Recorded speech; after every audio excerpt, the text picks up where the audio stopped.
আল্লাহ রাব্বুল আলামিন বলেন, ওয়ানজালনা ইলাইকা যিকরা লিতুবাজ্জিনা লিন-নাসি মা নুজিলা ইলাইহিম ওয়া লাআল্লাহুম ইয়াতাফাক্কারুন।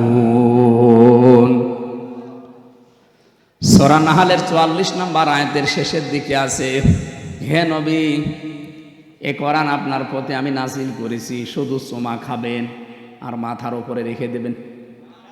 হ্যাঁ, কেন দিলাম আপনাকে এটা জানেন? লিতুবাজ্জিনা লিন-নাস, এখান থেকে যান, আর লাগবে না। আপনি মানুষের সামনে ব্যাখ্যা করবেন, বিবৃতি দেবেন স্পষ্টভাবে, গোপন করবেন না কিছু। শব্দের দিকে খেয়াল করে শোনেন, লিতুবাজ্জিনা লিন-নাস। আপনি যখন মানুষের সামনে ব্যাখ্যা দেবেন, কি মানুষ যারা মরে গেছে, লাম শব্দ ব্যবহার করা হয় আরবি গ্রামার অনুযায়ী 13টা অর্থে। প্রথম অর্থ হচ্ছে লাম ব্যবহার করা হবে যাদের জন্য তারা জীবিত হওয়া লাগবে।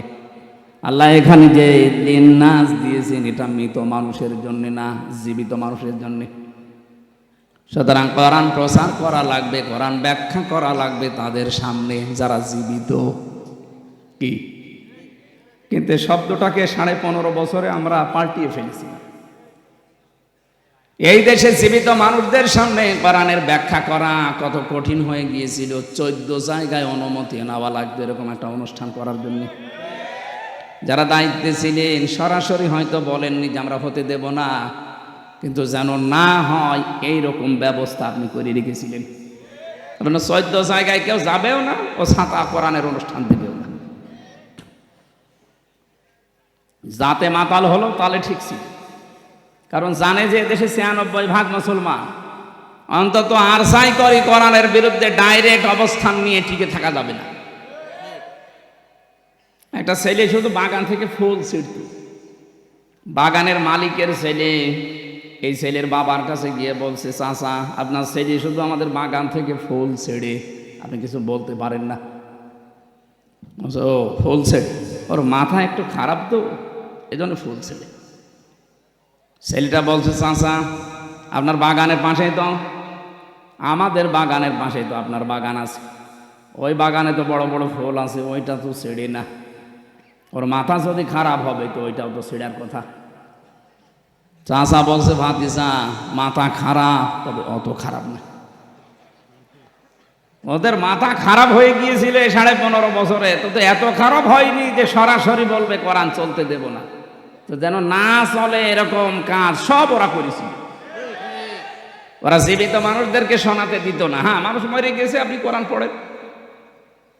যারা কোরআন প্রচারে কোরআনের ব্যাখ্যায় বাধা দিত, ওদের বাবা মারা গেলে আমারই ডেকে নিয়ে বলতো, হুজুর কোরআন পড়ে দেন। আরে ভাই, আপনার বাপ তো মরেই গেছে, ওর জন্য তো আর কোরআন শরীফ না। ও যতদিন জীবিত ছিল ওই পর্যন্ত ওরা শোনাতে পারলে, কাজ করতে পারলে কাজ হতো। ও মরে গেছে, এখন ওরা আমি শুনিয়ে কি করব? যাদের জীবন কোরআনের উপরে চলে না, এই মানুষগুলো যদি মরণের পরে হাফেজ দিয়ে, মাওলানা আলেম দিয়ে কোরআন পড়ায়, যেই কয়টা আয়াত পড়বে ওগুলো যদি ওর প্র্যাকটিক্যাল লাইফে না থাকে, ওর আরো আযাব বাড়বে। ফেরেশতা এসে গোতা দেবে, ওই কি বলে হাফেজ, ইউসিকুমুল্লাহু ফি আওলাদিকুম লিয-যাকারি মিসলু হাযযিল উনসায়াইন। তেলাওয়াত যখন অবশ্যই করবে, আয়াত পড়বে না, পড়বে না? আলহামদুলিল্লাহি রাব্বিল আলামিন থেকে শুরু করে এ পর্যন্ত যখন আসবে, ফেরেশতা কিন্তু গোতা দিয়ে বলবে, কি এই আয়াত তোর জীবনে ছিল? এক ছেলে যা পাবে, 2 মেয়ে তাই পাবে, এটা আল্লাহর নির্দেশ। কিন্তু বহু মানুষ এই দেশে ছেলের নামে সবই লিখে দেয়, আর মেয়েকে বলে তোর জন্য দোয়া করে দিলাম। এটা একটা টাটকা শয়তান। কোন কারণে আপনি এটা করলেন বলেন তো? ছেলেটাকে জন্ম আপনি দিয়েছিলেন, মেয়েটাকে ভাড়া করে জন্ম দিয়েছেন। কথা বলেন না কেন? ওইটাও যদি আপনার হয়, তাহলে আল্লাহর যে নির্দেশ ছিল ওইটা আপনি কেন করলেন না? আমি বহু হাজিকে আমার নিজের সাথে যেতে দেখেছি এই কাজ করে। ওরা কিছু মনেও করে না, ওরা জানেও মনে হয় না। আর জানলেও কিভাবে জানে আমি জানি না। যাওয়ার আগে ভালো ভালো জমিগুলো, পজিশনগুলো, দোকানগুলো সব ছেলেকে দিয়ে দেয়। আর মেয়ের জন্য বলে, আল্লাহর ঘরে কাবায় যাচ্ছি, তোর জন্য দোয়া করে দেবো, যা। আরে ভাই, আপনি তো দোয়া করবেন, ওকে ফাঁকি দিলেন কেন? দোয়া করবেন, করেন, ওর জমি আগে ফেরত দেন। কথা বলেন না কেন? না, আপনার হয়নি। আপনার কিন্তু আযাব বাড়বে আপনার এই আয়াত যদি জীবনে মানা না হয়। পাগলকে যদি বলা হয়, ভাই নৌকা নাড়াবি না, ও বলে আমার মনে ছিল না। আপনি আরো মনে করে দিচ্ছেন। পড়তে পড়তে যখন সূরা নেসার ভেতরে 10 নাম্বার আয়াত তেলাওয়াত করবে, ইন্নাল্লাযীনা ইয়াকুলুনা আমওয়ালাল ইয়াতামা যুলমান ইন্নামা ইয়াকুলুনা ফি বুতুনিহিম নারা ওয়া সায়াসলাউনা সাঈরা। খুব খেয়াল করবেন, কয়েকটা তথ্য এখান থেকে পাওয়া যাবে। আল্লাহ পাক বলেন, ইন্নাল্লাযীনা, নিশ্চয় যারা, ইয়াকুলুনা, আকালা ইয়াকুলু মানে খাওয়া, এটা মজারে, বর্তমান, ভবিষ্যৎ, প্রেজেন্ট, ফিউচার। এখন যারা খাচ্ছে, ভবিষ্যতেও যারা খাবে। আমওয়ালাল ইয়াতামা, মালের বহু বচন আমওয়াল, আর ইয়াতামা একালি করে টান আছে। যারা এতিমদের মাল খাচ্ছে এবং খাবে, জুলমান, অন্যায় ভাবে, ইন্নামা, অবশ্যই তারা, ইয়াকুলুনা ফি বুতুনিহিম নারা, তারা পেটের ভেতরে যা দেয় সব জাহান্নামের আগুন ছাড়া আর কিছু না। শব্দটা কত কঠিন, ভয়ঙ্কর দিয়েছেন আল্লাহ। খাবারকে আল্লাহ বলেন জাহান্নামের আগুন। এটা এতটুকু আল্লাহ যদি শেষ করে দিতেন, আল্লাহর কসমি আয়াত আমি পড়তাম না। পরের শব্দটা আরো কঠিন, ওয়াসায়াসলাউনা সাঈরা। শব্দ শুরু করার আগে আল্লাহ সিন দিয়েছেন। সিন, সাউফা, কদ, লাম, এরকম 13টা শব্দ আছে আরবি গ্রামারে। আবার কোন সেন্টেন্সের আগে যদি একটা আসে, বাংলা অর্থ দাঁড়ায় খুব তাড়াতাড়ি, অতি শীঘ্রই। আল্লাহ বলেন, এই যে ওয়াসায়াসলাউনা সাঈরা, ওই মানুষগুলো শুধু মরতে দেরি হবে, কবরে দেওয়ার সঙ্গে সঙ্গে ওরে জাহান্নামে আমি আল্লাহ নিজে আগুন লাগিয়ে দেব। এবার আসেন তো আয়াতের বাস্তবতায়। ইয়াতিম বলতে বাংলাদেশে বহু মানুষ আমরা আছি, এখানে বিশেষ করে যারা বসে আছে, এতিম মানে জিজ্ঞাসা করেন, বলবে মা বাপ নেই। কি না, এতিমের সংজ্ঞা, আপনার উপরে যারা আছে, ওই আন্ডারে নিচে যারা কাজ করবে, ওনার কাছে সবাই এতিম। একটা অফিসে 12,000 মানুষ কাজ করে, যিনি ওখানে এমডি আছে, এমডির নিচে যত মানুষ আছে সবাই তার কাছে এতিম। কারণ তার কলমের খোসায় এর চাকরি চলে যেতে পারে। কথা বলছে না কেন? এই দেশের যিনি দায়িত্বে ছিলেন 18 কোটি মানুষের, তার কাছে আমরা সবাই এতিম। কি করলেন আপনি এতিমের সাথে? একজনকে তো এতিমের মাল আত্মসাৎকারী বলে 6-7 বছর জেল খাটাইলেন। আর আপনি কি করেছেন এতিমদের সাথে বলেন তো? 18 কোটি মানুষ আমরা সবাই আপনার কাছে এতিম ছিলাম। কেন বললাম এই কথা বলেন? কিছুদিন আগে আমার মামলাগুলো সব ঢিসমিস হয়ে গেছে, খারিজ হয়ে গেছে। আদালত আমার মামলা দেখার পরে বলছে, কি দেখে মামলার রায় দেবো, এর ভেতরে তো কোনো মাল নেই, সব খারিজ করে দিলাম। যান। আমি আদালতের এজলাসে দাঁড়িয়ে মনে করলাম, জিজ্ঞাসা করি, বিচারপতি, এই মামলা তো 3 বছর আপনার কাছেই ছিল, এতদিন তো কিছু বলেননি, হঠাৎ এখন এই 5 তারিখের পরে কিসে আপনাকে কামড় দিল? এখন বলছেন যে কোনো মাল নেই। মাল এর আগে ছিল, এর আগেও তো মাল ছিল না। এ মামলাটা প্রায় 30 বারের উপরে সিএমএম কোর্ট, জজ কোর্ট, হাইকোর্ট মিলে 30 বার উপরে উঠিস, একবারও জামিন দেয়নি। প্রত্যেকবার বলেছে না, এই দেওয়া যাবে না, কারণ এই লাল কালি মারা ছিল। আর এখন 5 তারিখের পরে কি আল্লাহ আপনাকে ইশারা দিল যে বলছেন কোনো কিছু এর ভেতরে পাওয়া যাচ্ছে না বিচার করার মতো, সব খারিজ করে দিলাম।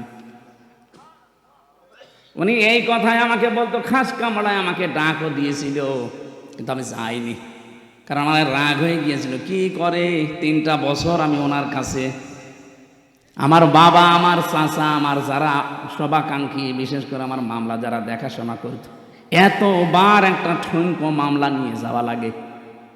কিন্তু উনি এই কথাই বলতো, হুজুর আমার কিচ্ছু করার নেই, আমার হাত বাঁধা ছিল। কি বাঁধা ছিল বলেন তো? একটা হাইকোর্টের বিচারপতি যদি বলে আমার হাত বাঁধা ছিল, তো কোন দেশে ছিলাম আমরা টের পাচ্ছেন? এদেশে 1628টা চেয়ার আছে। এই চেয়ার ক্ষমতার চেয়ার, 1628টা চেয়ারের একটা মাত্র চেয়ারে হাত খোলা ছিল, বাকি সব চেয়ার ছিল হাত বাঁধা। কথা বোঝেন আমার? ওই যে একটা চেয়ারের হাত বাঁধা খোলা ছিল, ওরা যখন পালিয়ে গেছে পুরা 1629টা 1627টা চেয়ার সব হাত আবু সাইদের মতো খুলে গেছে। এবার মামলা দেখে আর বলে না যা, আগে তো জামিনও দিত না, এখন বলছে খারিজ করে দিলাম। তার মানে উনিও পর্যন্ত এতিম ছিল, ওনার উপরে যারা আছে তার কাছে। কথা বোঝেন? আপনি এতিমের সাথে কি করেছেন বলেন তো? এতিমের দিকে চোখ গরম করে তাকানো নিষেধ, তারে ঘাড়ে ধাক্কা দেওয়া নিষেধ, অথচ এতিমের সব অধিকার নষ্ট করে আপনি নিজে ক্ষমতায় বসে আছেন। 18 কোটি মানুষ আমরা এমন এতিম হয়ে গিয়েছিলাম, কাশি দেব তাও জিজ্ঞাসা করে দেওয়া লাগতো যে কাশি দেব।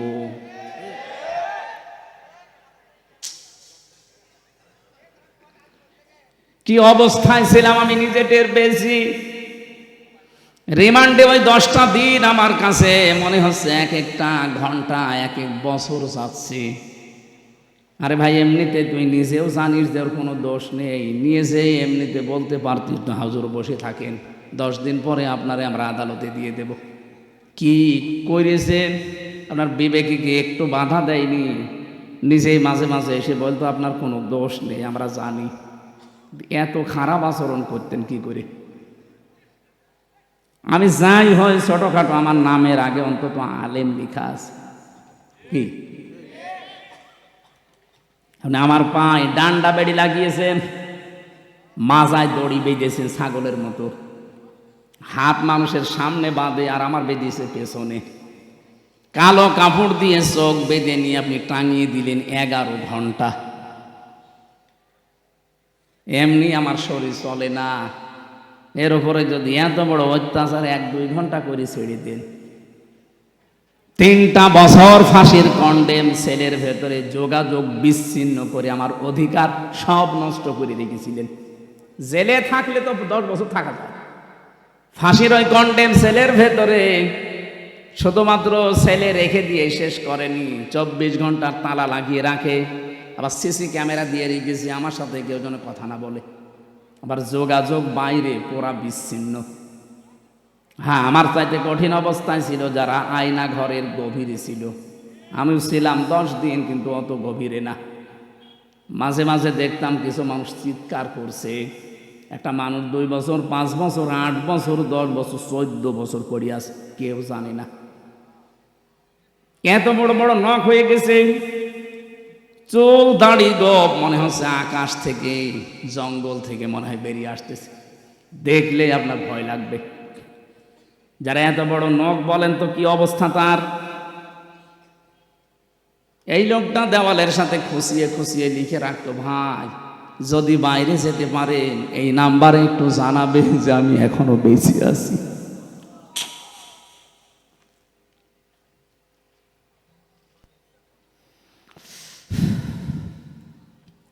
এতিমদের সাথে যা করা হয়েছে পৃথিবীর ইতিহাস পাল্টিয়ে ফেলেছেন, অথচ বিশ্ব নবীকে পর্যন্ত আল্লাহ জানিয়েছে, হে নবী সাবধান এতিমের ব্যাপারে।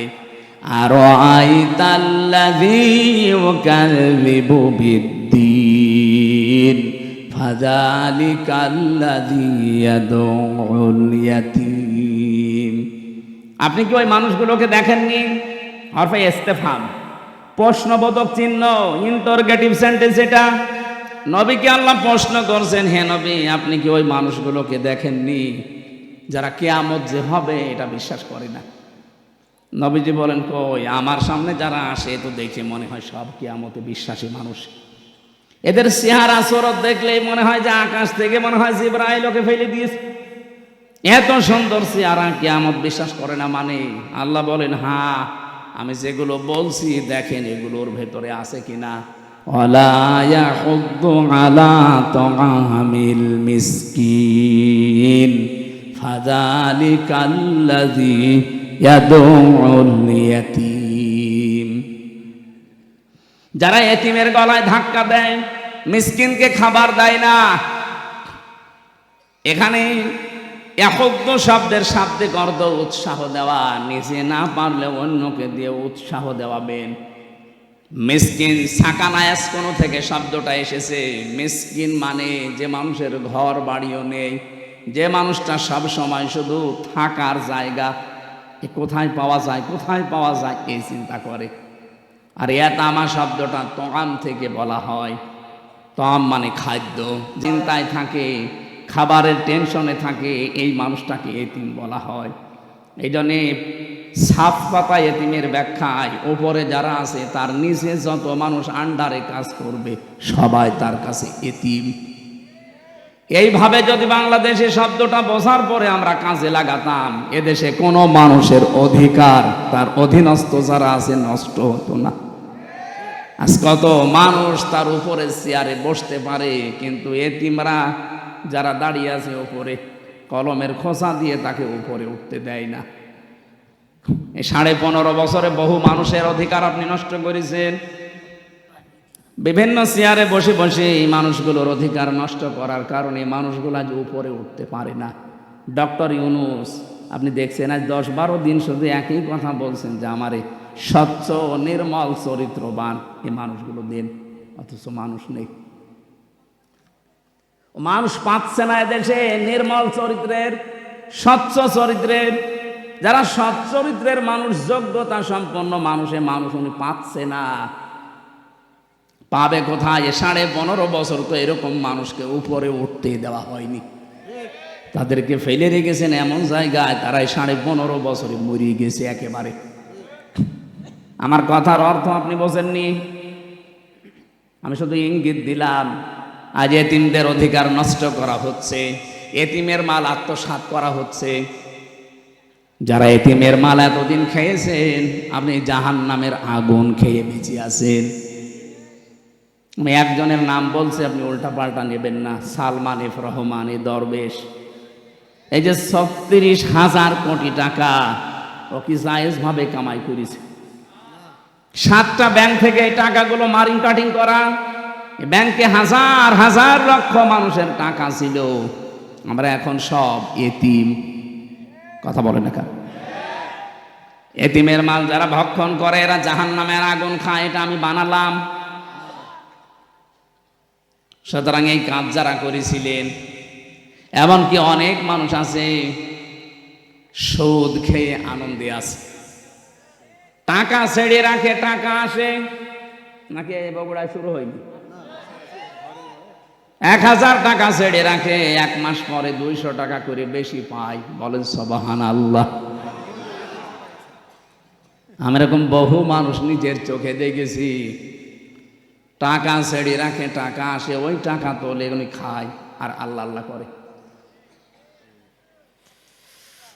বিশ্ববিদ্যালয় যখন শেষ করেছিলাম 15-16 সালে, কুষ্টিয়ার বড় বাজারে একজন দেখি জিকির করছে, যে ভাই আপনি সারাদিন নামাজ পড়তে যখনই আসি দেখি বসে বসে জিকির করেন, আপনার কোনো কাজ নেই?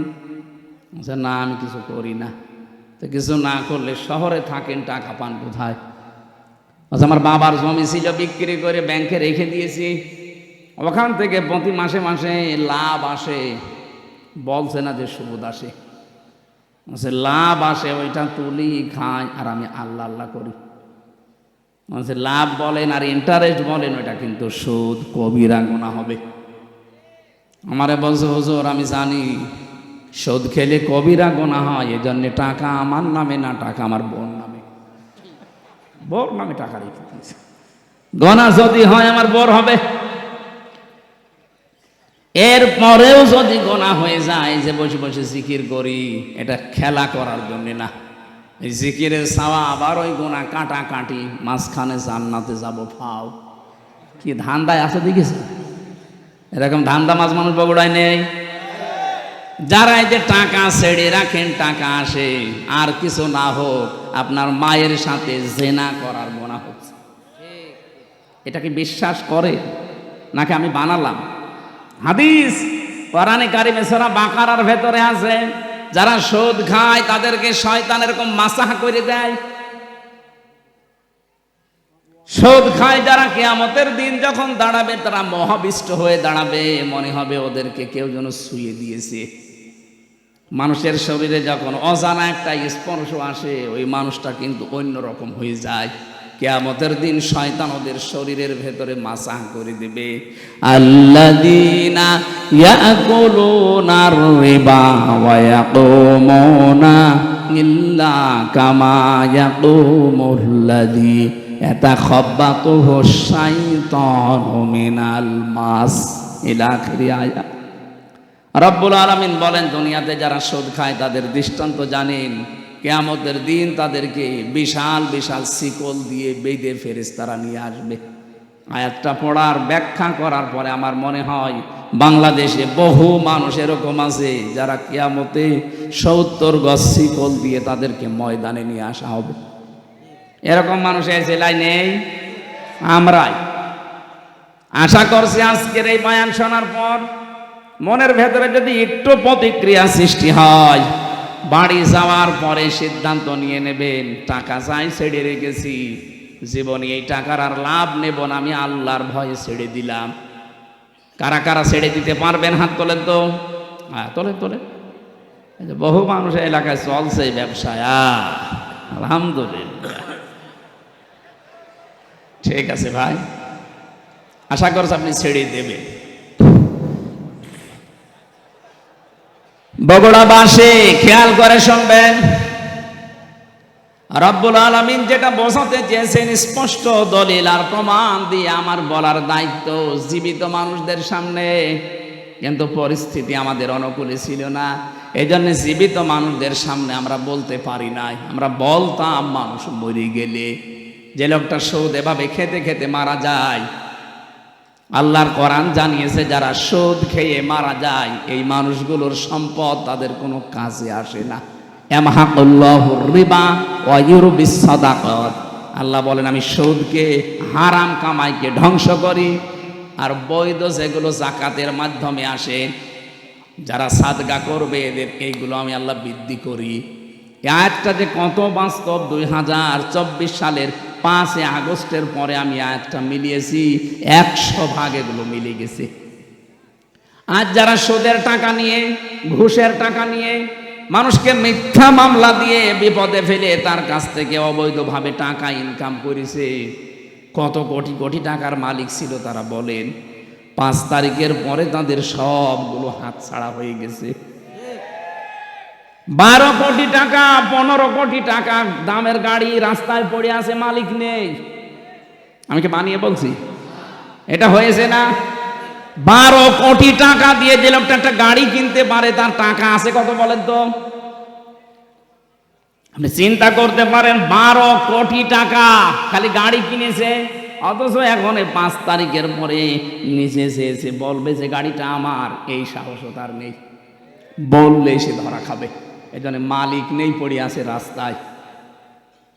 কোরআনে কারিমে আল্লাহ 1500 বছর আগে বিশ্ব নবীকে আয়াতটা শুনিয়েছেন, হে নবী, ফাতিলকা বুয়ুতুহুম খাবিয়াতাম বিমা যালামু ইন্না ফি যালিকা লায়াতাল লিকাউমিন ইয়ালামুন। হে নবী, ওইদিকে তাকাতে পারেন না? এইভাবে আল্লাহ দেখাচ্ছে, ফাতিলকা বুয়ুতুহুম, বাইতুনের বহুবচন বুয়ুত, হোম দিয়েছেন আল্লাহ। আল্লাহ যেন তার কুদরতের আঙ্গুল এভাবে ইশারা দিয়ে নবীকে বলছে, হে নবী তাকাতে পারেন না ওইদিকে? ওই যে ফাতিলকা বুয়ুতুহুম খাবিয়াতাম বিমা যালামু, ওই যে জালেমদের ঘরগুলো আমি আল্লাহ কিভাবে উজাড় করে দিয়েছি তাকান। আমার তোমার আয়াতটা পড়ার পরে 2024-এর 5 আগস্টের কথা মনে পড়ছে। দেখেন 2024-এর 5 আগস্টের পরে দেশে যত জালেমের ঘর ছিল অধিকাংশ ঘরগুলো আজ উজাড় গৃহ হয়ে গেছে। আমি তো আমার কুষ্টিয়ারটা বলছি, কি দাপট ছিল হানিফ সাহেবের, কি আমি নাম ধরে বলছি এই কারণে, কারণ আমি নিজে দেখে এসেছি তার দাপট কি। খুলনা বিভাগের 10টা জেলায় আমার একটা দিনও ঢুকতে দেয়নি, কথাও বলতে দেয়নি। কি দাপট নিয়ে চলতো, মানে শুধু হাসিনার আত্মীয়, এই কারণে এত দাপট ছিল। এদেশের 3 নাম্বার পজিশনে চলে গিয়েছিল, অথচ এই 5 তারিখের পরে 1টার সময় যিনি পালিয়েছে, বিকাল 5টা বাজতে বাজতে তার বাড়ির একটা ইটও আর নেই, সব খুলে নিয়ে চলে গেছে। আমার তো এই আয়াতের দিকে তাকিয়ে মনে হচ্ছে আল্লাহ মনে হয় হানিফ সাহেবের নামে আয়াতটা নাজিল করেছে। ফাতিল কা বয়তুহুম, হে নবী আপনি একটু তাকান, খাবিয়াতাম বিমা যালামু, এদের এই জুলুমের কারণে এই ঘরগুলোর দিকে তাকান, কি অবস্থা করেছি। বিরানহীন বানিয়ে দিয়েছি, বিরান ভূমি বানিয়ে দিয়েছি, মনে হচ্ছে এখন ওইটা জাতীয় টয়লেট। আমার মনে হয় এই সমস্ত জায়গায় 3 মাসের ব্যবধানে যে অবস্থা, ভূত পেতনি থাকতেও ভয় পায় না। অথচ কয়েকদিন আগে ওখানে দুর্বিসন্ধি চলতো যে কার বিরুদ্ধে মামলা দেওয়া যায়। বাংলাদেশে যত জালেমের ঘর ছিল এই আয়াতের সাথে মিলিয়ে আমি দেখেছি প্রত্যেকটাই মিলে যাচ্ছে। সর্বোচ্চ ঘর যেটা ধানমন্ডিতে আপনি তাকান, কত দাপট চলতো সেখানে, কত জাঁকজমক, অনেকে গিয়ে সোমা কিন্তু আবেগে। অথচ 3 মাসের ব্যবধানে কালকে পেপারে দিয়েছে ও ঘরটা এখন উজাড় গৃহ, জনমানব শূন্য। 3 মাসে এমন অবস্থা, 3 বছর যেতে দেন, আবু জেহেলের বাড়ি যদি ইন্টারন্যাশনাল পায়খানা হতে পারে, জালেমদের যে সমস্ত জায়গাতে জুলুম অত্যাচার নির্যাতনের জন্য আয়না ঘর বানিয়েছে, টর্চার সেল বানিয়েছে, গোপন ঘর বানিয়ে মানুষকে নিয়ে পিটাতো, এই জায়গাগুলো আমার আল্লাহ এই দুনিয়াতে মানুষের সামনেই দেখাবে, এগুলো জাতীয় টয়লেট হয়ে যাবে। খাবিয়াতান শব্দের শাব্দিক অর্থ হচ্ছে ভয়ঙ্কর ভাবে আমি আল্লাহ উপস্থাপন করবো এই বাড়িগুলোকে, এই ঘরগুলোকে। কারণ কি, বিমা জলামু, এখানে বসে বসে জালেমরা সিদ্ধান্ত নিত। এখান থেকে একটু চিন্তা ভাবনা আসেন আপনার, এই জালেমদের ঘর বাড়িগুলো যদি আজ এই অবস্থা হয়ে যায় মাত্র কয়েকদিনের ব্যবধানে, আগামীতে কোনো মানুষ যদি চেয়ারে বসে আবার এই জালেমদের মতো আচরণ করে, তাদের বাড়ি ঘর আল্লাহ এরকম বিরান ভূমি বানিয়ে দিতে পারে। আমি তো বাস্তব ওয়াজ করছি। কুষ্টিয়ার একজনের নাম বললাম, কয়েকদিন আগে দিনাজপুরে গিয়েছিলাম, কি দাপট তার বাড়ি এখন পর্যন্ত মনে হচ্ছে শয়তানের ঘর হয়ে গেছে। এই জন্য আমাদের শিক্ষা নেওয়া আজকে উচিত। অনেকে কিন্তু এখনো পর্যন্ত এ ধান্দায় আছে, আগে চেয়ারে বসি দেখেন কি করি। আপনি যদি আবার ওই জালেমদের মতো আরম্ভ করেন, আপনাকেও ইতিহাস নিন্দিত ঘৃণিত ওই হিটলারের মতো, চেঙ্গিস খানের মতো, বিশেষ করে যারা জালেম তাদেরকে যেভাবে চিহ্নিত করে রেখেছে ইতিহাস, আপনাকেও করে রাখবে। ইয়াজিদ, কি সুন্দর নাম, অথচ এই নামটাকে আল্লাহ ঘৃণিত করে দিয়েছে, গালি বানিয়ে দিয়েছে। কোন হিন্দুকে যদি বলেন ভাই ছেলে হয়েছে ইয়াজিদ রাখেন, ও বলবে ইয়ার কি করেন, ইয়াজিদ একটা নাম নাকি, ও তো একটা গালি, কথা বলেন না কেন? অথচ নামটা কত সুন্দর, ইয়াজিদ। এত সুন্দর নামকে যদি আল্লাহ জুলুম করার কারণে ঘৃণিত বানিয়ে দিতে পারে, আপনার নাম যতই সুন্দর হোক, যোগের আবর্তনে কালের বিবর্তনে দেখবেন ইতিহাস আপনাকে ঘৃণিত করে দিয়েছে। এ দুনিয়ায় শয়তানও আপনার নাম রাখতে রাজি হবে না।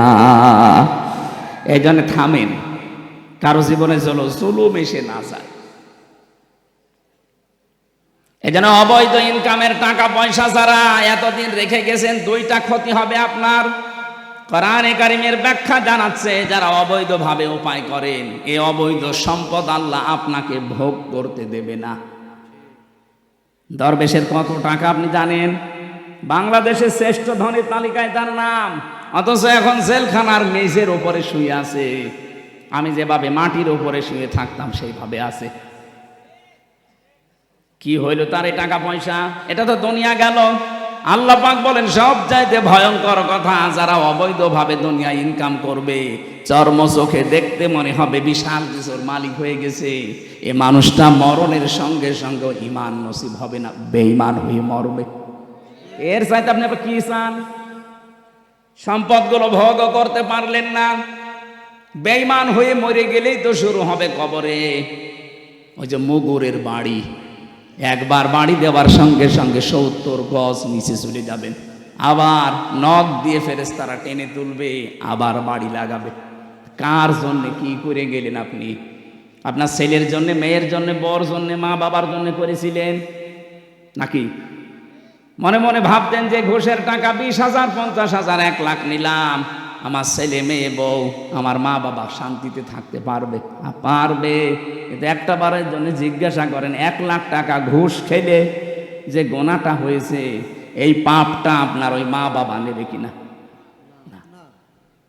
এমনকি যাদের জন্য সম্পদের পাহাড় তৈরি করে রাখলেন, আমার বাস্তব অভিজ্ঞতা আমি বলছি, এখানে আমরা যত মানুষ আছি, এই যে এই মানুষটা মনে করেন সম্পদের অবৈধ একেবারে বিশাল পাহাড় তৈরি করে মারা গেল, 200 বছর পরে যদি বগুড়াতে ফিরে আসে, তখন তো আর এই মানুষগুলো পাবে না। পাবে? 200 বছর পরে আমাদের নাতির নাতির নাতি, 3 প্রজন্মের পরে এক লোক আসবে, উনি যদিও সেই সময় এসে বলে, এই বাড়ি কিন্তু আমার, ওই বাড়িতে আপনার 3 প্রজন্মের পরে যারা আসবে ঢুকতে দেবে? আপনি যতই পরিচয় দেন, আমি কিন্তু তোর বাবার বাবার বাবা, বলবে কিসের বাবা? যদি থাকতে চান মসজিদের বারান্দায় গিয়ে থাকেন, এই বাড়িতে আপনাকে ঢুকতেও দেবে না। যদি যেতে না চান জুতা দিয়ে পিটাবে, এটাই বাস্তবতা। আর পুরা কোরআন শরীফের সামারাইজ এইটা। আমি পুরা কোরআন শরীফে আমি তাফসিরের উপরে অনার্স মাস্টার্স করেছি, আমি দেখেছি আল্লাহ এইটাই বোঝাতে চেয়েছেন, অমাল হায়াতুদ দুনিয়া ইল্লা মাতাউল গুরুর। ও হামসা, দুনিয়ার জীবনটা কিন্তু ধোঁকা। দুনিয়ার জীবন কি? তোমার মা বাবা ভালোবাসে ঠিক আছে, একটু কিছু করে দেখো, ওই মা বাবার ভালোবাসা হারিয়ে যাবে। তোমার স্ত্রী ভালোবাসে ঠিক আছে, সন্তানাদি তোমারে ভালোবাসে, একটু উল্টা পাল্টা কিছু করে দেখো, ভালোবাসা সব পালাবে। পৃথিবীর জমিনটায় ধোঁকা।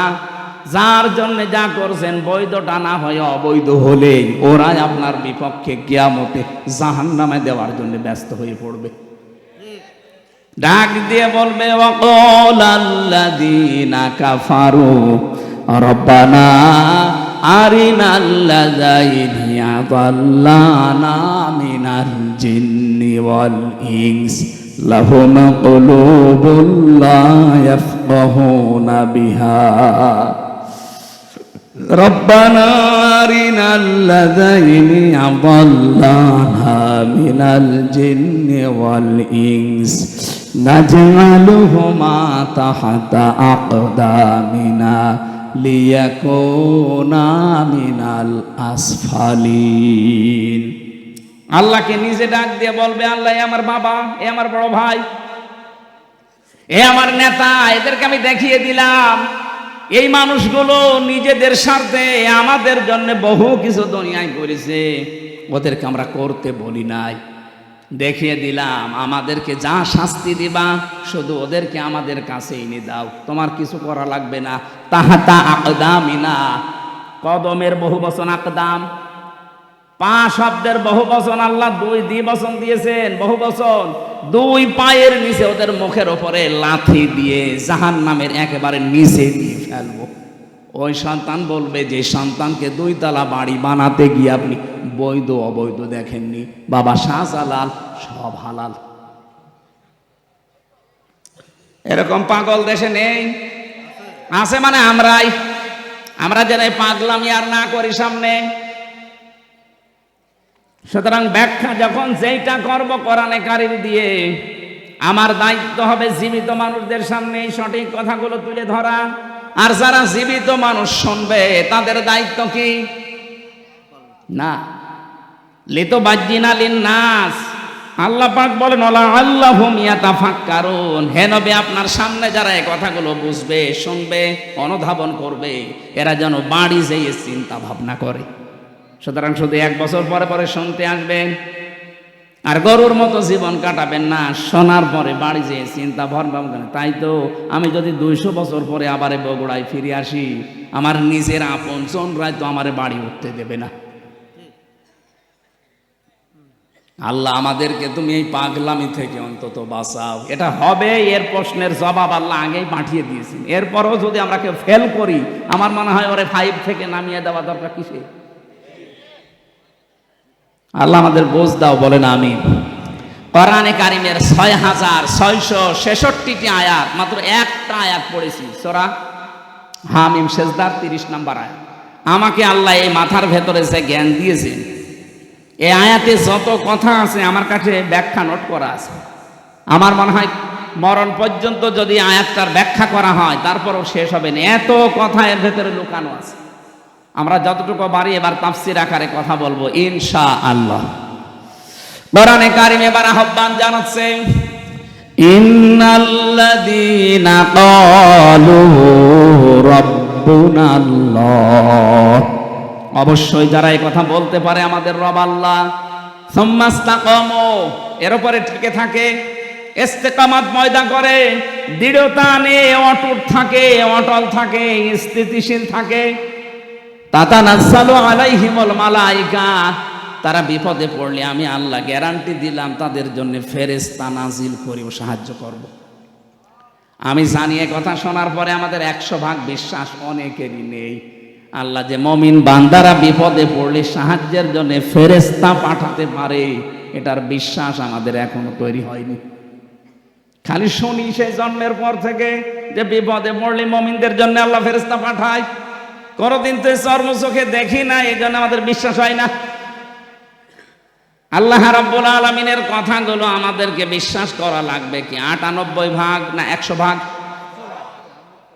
তাহলে 100% বিশ্বাস করলে আজকের এই আয়াত থেকে কয়েকটা সিদ্ধান্ত নিয়ে বাড়ি যাওয়া লাগবে।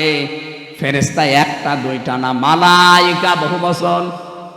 মালাক আল্লাহ দেননি, তাতানাজ্জালু এটা মুজারে, বর্তমান, ভবিষ্যৎ, প্রেজেন্ট, ফিউচার।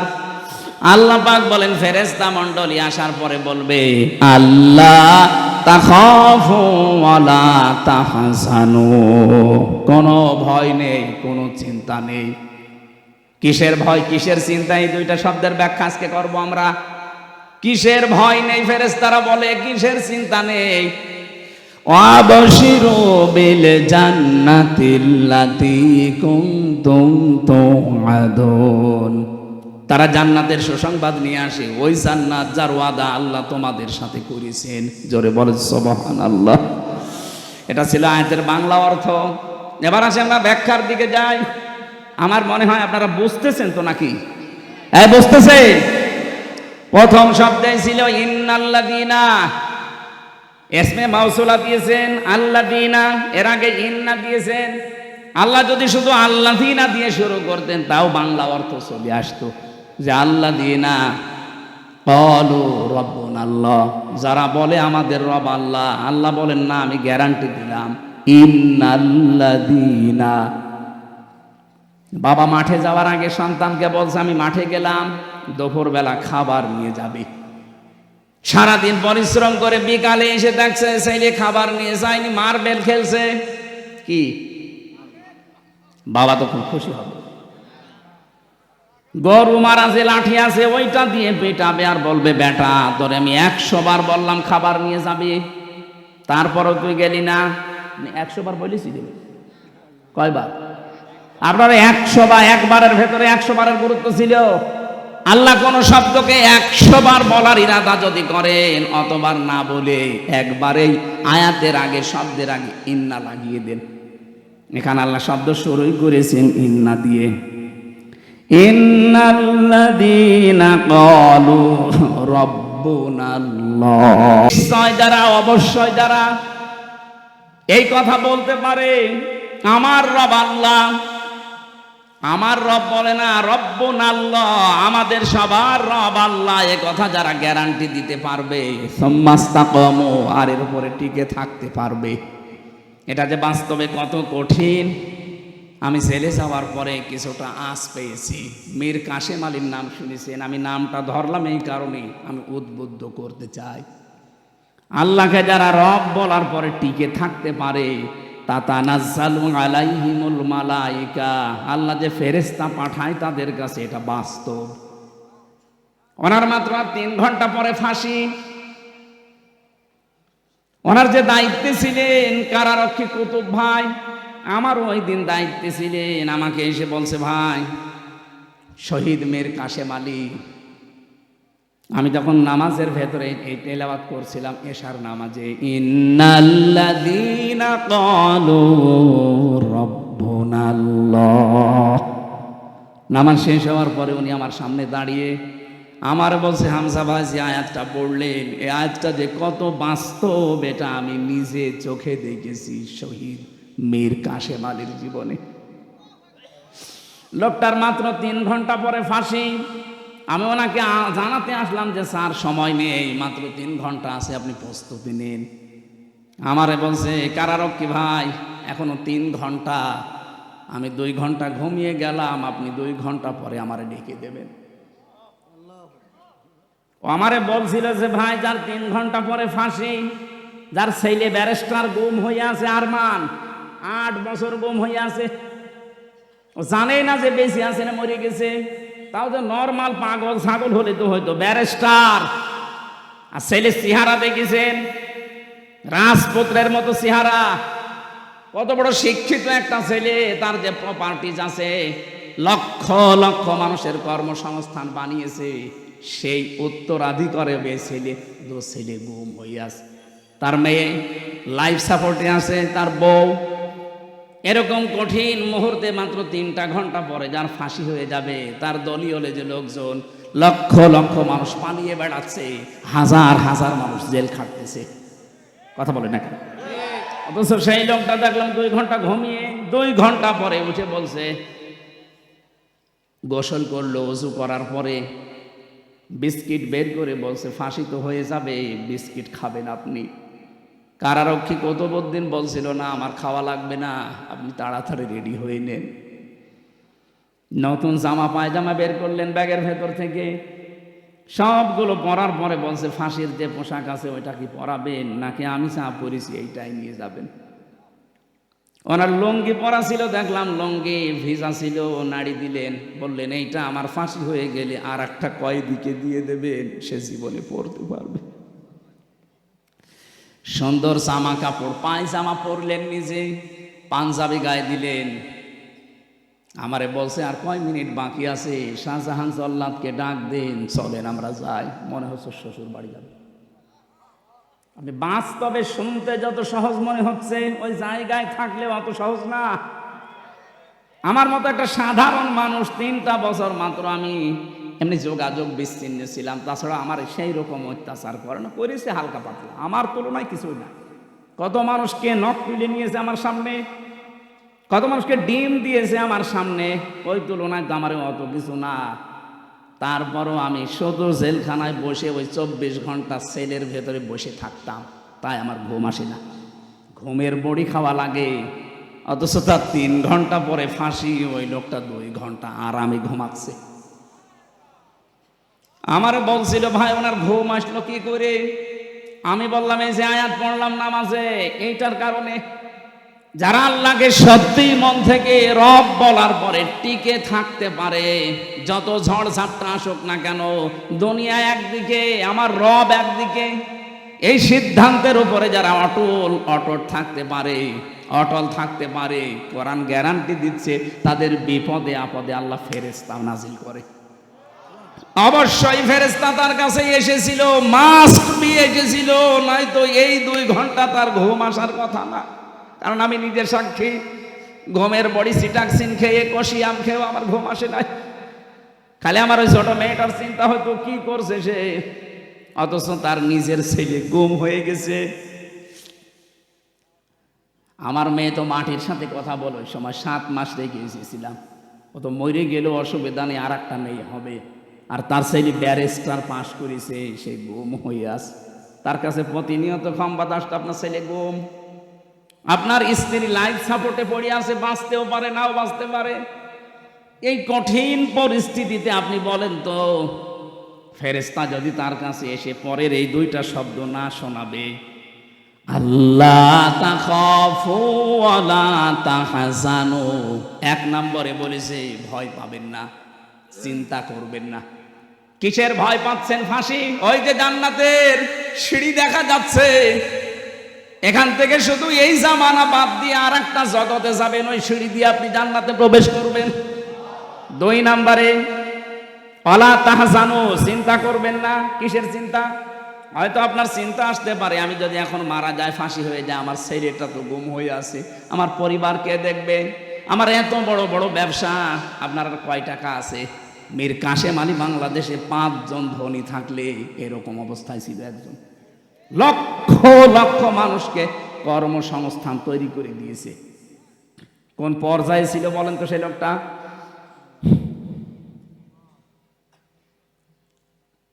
যার শুধু হাতের এরকম ইশারা দিলে লক্ষ লক্ষ মানুষ ওঠে বসে।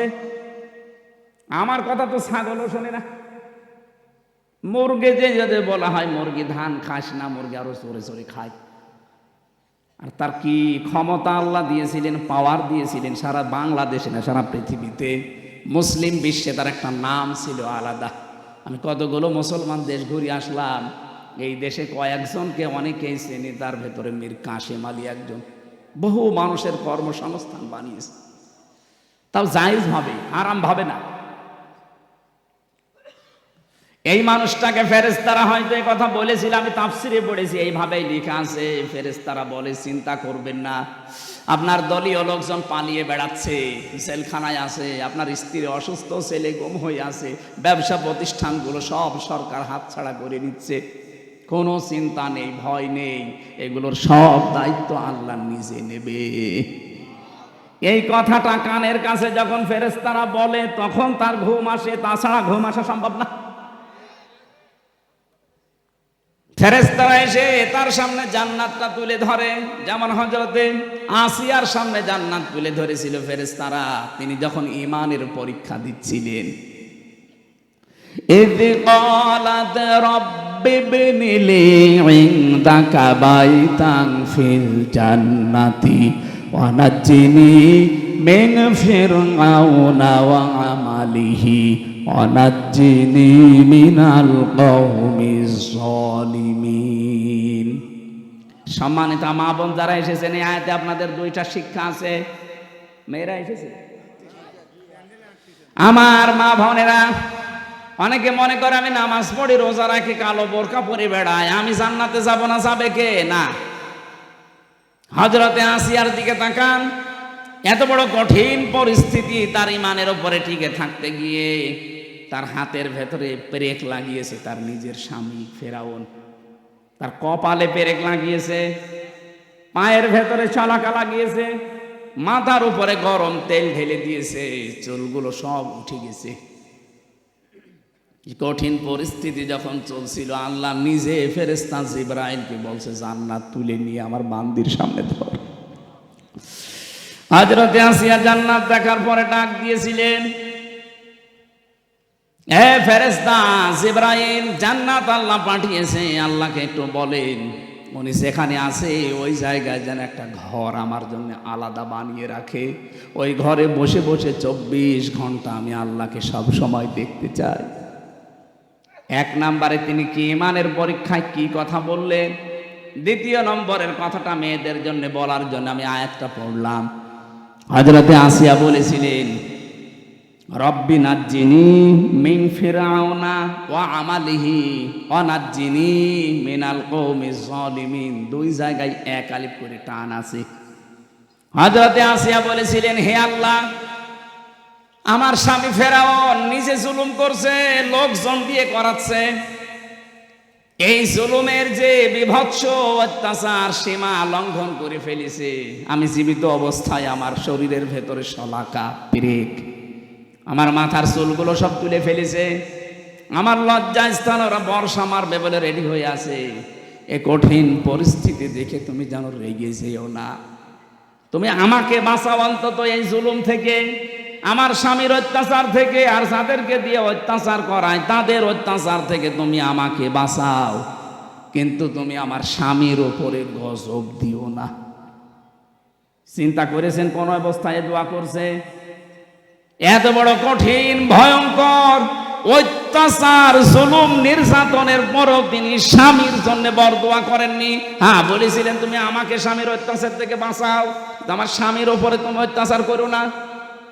আর আপনি একটা সাবান কম হলে বদদোয়া দেন, এক কথা বলছেন। এরকম বহু দেশে নেই? সারাটা জীবন আমরা শেষ করে দেই, আর একটা শাড়ি যদি একটু কম দামি হয় খোটা দিয়ে আমার খোটা বের করে ফেলে, বলে আপনার কাছে এসে জীবনে আমি কিচ্ছু পেলাম না। এই কথা যারা বলবে মুখ থেকে, ওর সঙ্গে সঙ্গে পেছনের আমল আকলাক আল্লাহ সব ধ্বংস করে দেবে। ফেরাউনের স্ত্রী যদি এত কঠিন অবস্থায় ওর স্বামীর জন্য বরদোয়া না দেয়, আপনি একটা শাড়ির জন্য বরদোয়া দিয়ে দিলেন, আপনি মানুষ, আর আপনি জান্নাত যাবেন। বহু মেয়েকে আমি এই বাংলাদেশের সাথে মিলিয়ে, হাদিসের সাথে মিলিয়ে দেখতে পাচ্ছি। বিশ্বনবী বলেন, আমি মেরাজে যখন গেলাম দেখলাম অধিকাংশ মেয়েরা জাহান্নামের আগুনে। ফেরেশতারে জিজ্ঞাসা করলাম কেন? ফেরেশতারা বলেছিল দুইটা কারণে। এক নম্বরে তারা স্বামীর কুফরি করে। স্বামীর কুফরি মানে স্বামীর নাশকরি করে। সব কিছু একটা মানুষ দেয়, হঠাৎ একটু কিছু কম পড়ে গেলে তখন নাশকরিয়া করে, উল্টা পাল্টা কথা স্বামীকে বলে ওর মন খারাপ করে দেয়। এরকম বউ আছে কার? হাত তোলেন তো। একজু আপনি ক্যামেরার সামনে এসে হাত তুলে দেখান, আপনার বউ দেখো আজকে আপনার ঘরে ঢোকা বন্ধ করে দেবে। না, আমি হাসির খোরাকি দেইনি। এই লোকটা তো লজ্জা শরম ত্যাগ করে হাত তুলেছে, আর আমরা হাত তুলতে পারছি না তাই, কারণ ক্যামেরা সব আমার দিকে ঘোরানো, আমি তুললে তো আরো ঝামেলা। সম্মানিত মা বোনেরা, না হচ্ছে না। এখানে বহু স্বামী অবস্থায় আছে। পুরুষ নির্যাতনকারী নারী যেমন আছে, নারী নির্যাতনকারী পুরুষও আছে। বাংলাদেশে নারী নির্যাতনকারী পুরুষের বিরুদ্ধে মামলা হয়, পুরুষ নির্যাতনকারী নারীর বিরুদ্ধে কোনো মামলা নেই। অন্তত আর যাই হোক, চাচা এরশাদ তো ছিল, এই আইনটা তো পাস করতে পারত। কথা বলে না কেন? চাচা এরশাদ যদি পাস করে যেত যে পুরুষ নির্যাতন করলে তাদের বিরুদ্ধেও মামলা হবে, তাহলে আমার মনে হয় আমরা অনেকে আজ পরিবারে জান্নাতে থাকতাম। কি যে অবস্থায় আছে আমরা বলতেও পারি না, সইতেও পারি। অথচ মেয়েরা যদি মনটা একটু উদার করে, পরিবারটা একটা জান্নাত হয়ে যায়। খাদিজাতুল কুবরার জন্য আল্লাহ জান্নাতে আলাদা একটা ঘর বানিয়ে রাখবে। ওই ঘরটা হবে নয়েজ মুক্ত, আওয়াজ মুক্ত। কেন? নবীজি যখন বাইরের কোলাহল পরিবেশপূর্ণ দেখে আসতেন, বাড়িতে বাইরে দাওয়াতি কাজ করে ঝামেলার শেষ নেই, এক একজনের এক এক কথা, উল্টা পাল্টা কথা শুনে যখন বাড়িতে আসতেন, বাড়িতে প্রবেশ করার সঙ্গে সঙ্গে ঘরটা আওয়াজ মুক্ত করে ফেলতেন, নিস্তব্ধ, একেবারে শান্ত, নির্মল করে দিতেন হযরতে খাদিজা স্বামীর জন্য। আপনি স্ত্রী হিসাবে এরকম একটা ঘর স্বামীকে উপহার দিতে পারেন না? যত রোদে পুড়ে বিভিন্ন মানুষের সাথে তর্ক করে, ব্যবসা বাণিজ্য করে, চাকরি বাকরি করে, মাথার ঘাম পায়ে ফেলে বাড়িতে আসতেছে, অন্তত ঘরটা ওর জন্য একটু শান্ত করে রাখে না? বাড়িতে আসলে আপনার শুরু হয় উল্টাপাল্টা কথা। আপনার জন্য জান্নাতে এরকম আলাদা ঘর বানানো দূরের কথা, স্বামীকে যারা এরকম মানসিক কষ্টে রাখে তার জন্য আল্লাহ জাহান্নামে একটা ঘর বানিয়ে রাখবে। খালি নামাজ পড়ে রোজা করে আর কালো বোরকা পরে মনে করছে আমি আল্লাহর ওলি হয়ে গেছি। আমি মীর কাশেম আলীর কথা কেন বললাম? কারণ আমি নিজে দেখেছি, নিজে শুনেছি, বাস্তব আমি নিজে উপলব্ধি করে এসেছি জায়গাটা। এই জন্য বললাম, আমরা যারা আজ আল্লাহকে রব বলার পরে সত্যি আমরা টিকে থাকতে পারি, তাদেরও কিন্তু একটা আলাদা অনির্বচন সুখ আল্লাহ তাদেরকে দান করে। শব্দটা কি বললাম? অনির্বচন সুখ। যারা বাংলা পড়ে, শব্দটা এত ভয়ঙ্কর শব্দ। বাচ্চারা যখন দেখবেন এই ছোট ছোট পাখির বাচ্চা, মুরগির বাচ্চা, সিল যখন ছো মারবে এই ভয়ে মা পাখিটা নিজের ডানাকে এভাবে বিছিয়ে দেয়, এরপরে ডাউন করে ফেলে। কি ডাউন করে এভাবে, এরপরে ফল করে দেয়। কোরআনে কারিমে আল্লাহ এই শব্দটা দিয়েছেন, আখফিদ লাহুমা জানাহাদ-দুল্লি মিনার রাহমা। তোর ডানাকে এভাবে ডাউন কর, এরপরে ফল করে দে। পাখির উদাহরণ আল্লাহ এখানে দিয়েছেন। পাখিটা যখন নিজের বাচ্চাগুলোকে এভাবে ডানা ডাউন করে ফল করে দেয়, বাচ্চাগুলো নিচে যাওয়ার পরে পর যখন লেগে যায়, একটার সাথে আর একটা পর লাগে, এত মোলায়েম হয়, এত সফট হয়, এত কোমল হয়, এত সুন্দর লাগে ওই নিচের জায়গাটা। বাচ্চারা নিচে বসে বসে একটা কিচির মিচির আওয়াজ করে। বাংলাতে এই শব্দটাই বলা হয় অনির্বচন সুখ। আল্লাহ পাক বলেন, এই মানুষগুলো আল্লাহকে রব বলার পরে যদি সত্যি টিকে থাকতে পারে, ওর মনের ভেতরে একটা অনির্বচন সুখ আমার পক্ষ থেকে আমি আল্লাহ দান করি। আমরা কিন্তু এখনো পর্যন্ত ওইটা পাইনি। পেয়েছি না? পাইনি। আমরা যারা পুরুষ মানুষ আছি, আমাদেরকে যদি পবিত্র করতে হয় নিজের নফসকে, নিজের শরীরটাকে যদি পবিত্র রাখতে হয়, দুইটা ঔষধ আল্লাহ মেয়েদের ব্যাপারে আমাদেরকে দিয়েছেন। কুল্লিল মুমিনিনা ইয়াগুদ্দু মিন আবসারিহিম ওয়া ইয়াহফাযু ফুরুজাহুম যালিকা আযকা লাহুম ইন্নাল্লাহা খাবীরুম বিমা ইয়াসনাউন। সূরা নূর 18 নম্বর পারা 12 নম্বর পৃষ্ঠা 7 নম্বর লাইনে 30 নম্বর আয়াতে আছে। আল্লাহ বলেন, হে মুমিন নারীরা, মুমিন পুরুষেরা, মহিলা যারা আছে, বেগানা মেয়ে লোক দেখলেই চক্ষুকে নিম্নগামী করবা আর লজ্জা স্থানের হেফাজত করবা। এই দুইটা যদি করতে পারো, এটা তোমাদের জীবন পবিত্র করে রাখবে। আজ হাজারো মানুষের চোখ ঠিক নেই। চোখের এই গোনার কারণে আমরা অনেকেই জাহান্নামের দিকে এগিয়ে যাচ্ছি। 2 নাম্বার, আমাদের লজ্জা স্থান ঠিক নেই। এখানে যেটা ব্যবহার করা দরকার সেই জায়গায় না দিয়ে অন্য জায়গায় ব্যবহার করে। কথা বলেন ঠিক কিনা? এর জন্য অনেক মেয়ে লোক দায়ী আছে। একটা মেয়ে লোককে আল্লাহ যা দিয়েছে, সে যদি তার স্বামীকে উজাড় করে দিতে পারে, আমার মনে হয় কোনো দিন কোনো স্বামী তার বউ ছাড়া অন্য কোনো জায়গায় লাইন করবে না। দেখলে? তার মানে এই লাইন চলছে। সম্মানিত মা বোনেরা, আপনার স্বামী কিন্তু এখানে বসে আছে, তার মানে এই ঝামেলায় আছে। আপনাকে আল্লাহ যা দিয়েছে আপনার স্বামীর জন্য দিয়েছে, সুতরাং উজাড় করে দেবেন, সে যেন অন্তত পরকীয়া প্রেম না করে। আর আমরা যদি বাঁচতে চাই, এই দুইটা ঔষধ আজকে থেকে অ্যাপ্লাই করা লাগবে। বেগানা মেয়ে লোক দেখলে চোখ নিম্নগামী করবেন, কষ্ট হলেও নিজের লজ্জা স্থানকে হেফাজত করে রাখবেন। মাত্র 15 দিনে আমল করে দেখেন, নিজের স্ত্রীকে রাজরানী মনে হবে নিজের কাছে। এটা পরীক্ষিত আমল। আল্লাহ পাক বলেন, চোখের আর লজ্জা স্থানের হেফাজত করতে পারলে আমি আল্লাহ নিজে তার অনির্বচন সুখ দেওয়ার জন্য নিজে জামিনদার হয়ে যায়। জোরে বলেন সুবহানাল্লাহ।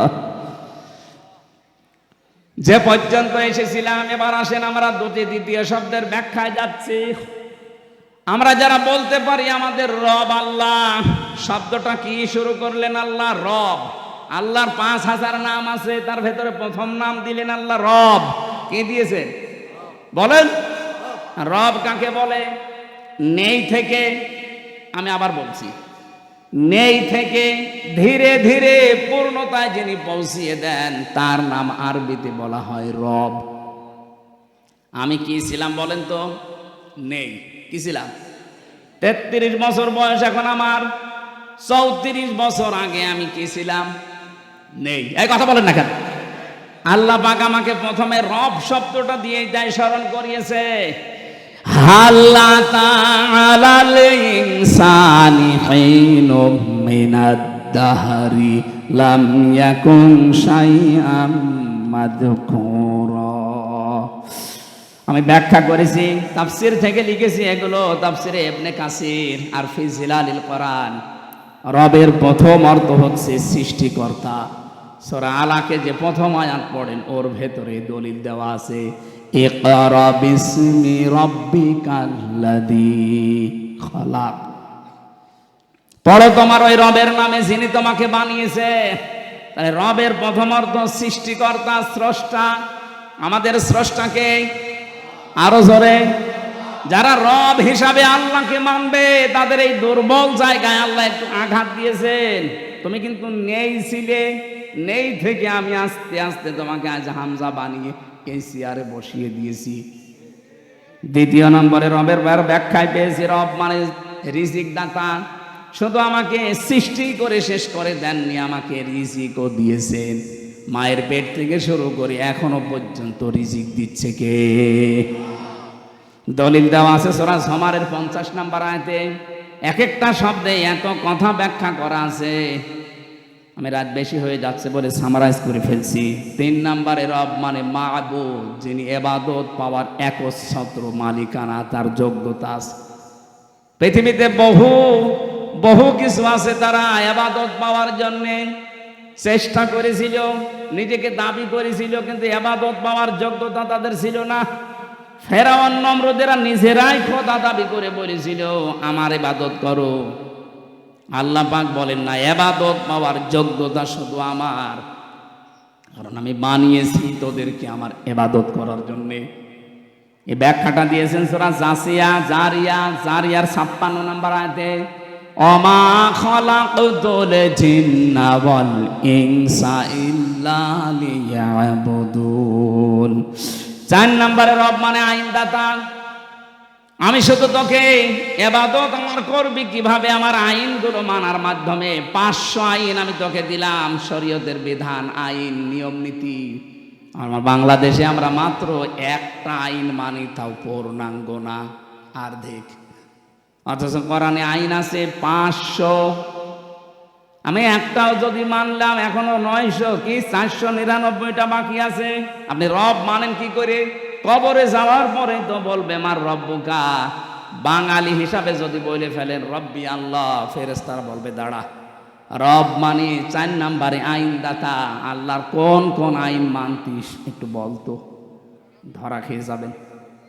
5 নম্বরে রব মানে অভিভাবক, এটা আনাম 102 নম্বর আয়াতে আছে।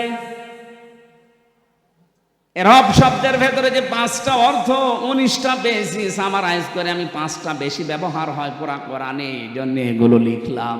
আপনি একটা একটা করে মিলিয়ে দেখবেন। সৃষ্টিকর্তা, এরপরে সৃষ্টিকর্তার পরে তিনি আমাদের রিজিক দিয়েছেন, এরপরে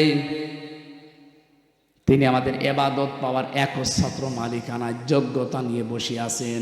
4 নম্বরে তিনি আইন দিয়েছেন আমাদের চলার জন্যে। 5 নম্বরে তিনি আমাদের অভিভাবক। এটা যদি বিশ্বাস নিয়ে পড়তে পারতাম আর মানতে পারতাম, আমেরিকাকে আজ আমরা অভিভাবক মনে করতাম না, ভারতকে অভিভাবক মনে করতাম না, জাপানকে অভিভাবক মনে করতাম না। যেই কথাগুলো আমরা বলেছি, এই 5টা অর্থের ভেতরে সব যেন আল্লাহ সামারাইজ করে এর ভেতরে ঢুকিয়ে দিয়েছেন। এই 5টা যারা জীবনে মানতে পারবে, আল্লাহ বলেন 2 নম্বরে সুম্মাস্তাকামু, টিকে থাকা লাগবে এর উপরে। ঝড় ঝাপটা আসবে আল্লাহর আইন মানতে গেলে, না আসবে না? আসবে। আপনাকে টিকে থাকা লাগবে। যদি সত্যি টিকে থাকতে পারেন, ফেরেশতা আসবে সাহায্যের জন্য, মাস্ট বি। আল্লাহর ঘোষণা মিথ্যা হয় না। আমরা ওই পর্যায়ে যেতে পারি না, এই জন্য আল্লাহর সাহায্য পাই না। ভয় নেই, চিন্তা নেই, এই কথা বলতে আসবে। ওয়াবশিরু বিল জান্নাহ, সুসংবাদ দিতে আসবে ওই জান্নাতের, যার ওয়াদা আল্লাহ নিজে কোরআনে কারিমে করেছেন। এই আয়াতগুলো এইভাবে আমল করার মাধ্যমে আল্লাহর পুরস্কার, আল্লাহর সুসংবাদ, যেটা মরণের আগে তিনি ফেরেশতার মাধ্যমে আমাদেরকে দেবেন, সবার জীবনে আল্লাহ ওই পর্যায়ে যেন তুলে দেন। বলেন আমিন। লা ইলাহা ইল্লা আনতা সুবহানাকা ইন্নী কুনতু মিনাজ জালিমিন। রব্বানা যালামনা আনফুসানা ওয়া ইল্লাম তাগফির লানা ওয়া তারহামনা লানাকুনান্না মিনাল খাসিরিন।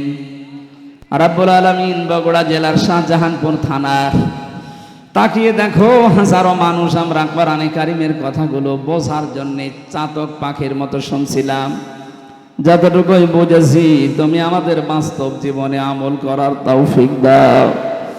সওয়াব যদি দিয়েই থাকো কোটি কোটি করে বাড়িয়ে দাও। কিয়ামতে যিনি আমাদেরকে জান্নাতে নিয়ে যাবে ওই নবীর রওজায় সওয়াব পৌঁছিয়ে দাও। ৯৬ বছর এটা চলছে এখানে। আল্লাহ তাআলা কিয়ামত পর্যন্ত এই অনুষ্ঠানটা যেন এখানে কোরআনের প্রচারে চলে সেই ব্যবস্থা করে দাও। যারা এই অনুষ্ঠানের দায়িত্বে আছে তাদের মঞ্জুর করো। আল্লাহ তাআলা কবরস্থানে কত মানুষ ঘুমিয়ে আছে, কবরবাসীদের জন্য এই মাহফিলে দোয়া চেয়েছে। যত মানুষ কবরে আছে কোরআনের ইজ্জতে তুমি কবরগুলো জান্নাত বানিয়ে দাও। মা বোনদেরকে তুমি ফাতেমার মতো খাদিজার মতো বানিয়ে দাও। আমি সহ যারা অসুস্থ আছি আমাদেরকে শেফায়ে কামেলা আজেলা নসিব করে দাও। মাহফিলের সভাপতি সহ